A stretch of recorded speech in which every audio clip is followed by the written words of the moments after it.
ചക്കയപ്പം ഉണ്ടാക്കാൻ ആവശ്യമായ സാധനങ്ങളും ചക്ക, നല്ല പഴുത്ത ചക്ക, മൈദാമാവ്, അല്പം സോഡാപ്പൊടി, പഞ്ചസാര, മഞ്ഞൾപ്പൊടി.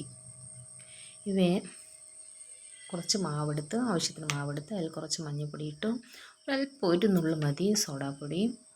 പിന്നെ ആവശ്യത്തിന് ഇനിപ്പനുസരിച്ച് നമുക്ക് പഞ്ചസാര ചേർത്ത് കൊടുക്കാം.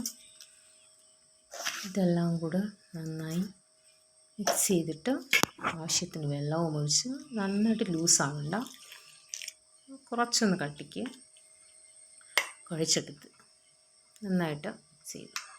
ഇത് കഴിഞ്ഞ് ഒരു സ്റ്റൗ കത്തിച്ച് ഒരു പാൻ എടുത്ത് വെച്ചു. അതിൽ കുറച്ച് വെളിച്ചെണ്ണ, കുറച്ച് മതി, നിറയെ എണ്ണ വേണ്ട, നിറയെ എണ്ണയൊന്നും കുടിക്കത്തില്ല, കുറച്ച് മതി.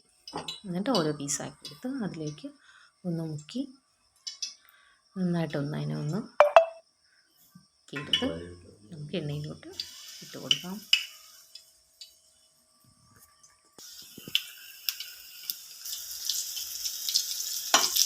കൂടുതൽ വേഗമൊന്നും വേണ്ട, കുറച്ച് മതി. ഒന്ന് രണ്ട് സൈഡും ഒന്ന് തിരിച്ചിട്ട് കൊടുത്ത് കൂടുതലൊന്നും മൂത്തൊന്നും പോകണ്ട. നല്ലൊരു ഡിഷാണ്, സൂപ്പർ ടേസ്റ്റിയാണ്. നമ്മളെ വാഴയ്ക്കൊപ്പമൊക്കെ പോലെ സൂപ്പറാണ്. എല്ലാവരും ഉണ്ടാക്കി നോക്കണേ. കുട്ടികൾക്ക് 4 മണിക്ക് വരുമ്പോൾ കുട്ടികൾക്ക് കൊടുക്കാം. പിന്നെ ചക്ക തിന്നാൻ മടിയുള്ള കൊച്ചുങ്ങൾക്ക് ഉണ്ടല്ലോ, അവർക്കൊക്കെ ഉണ്ടാക്കി കൊടുക്കാം.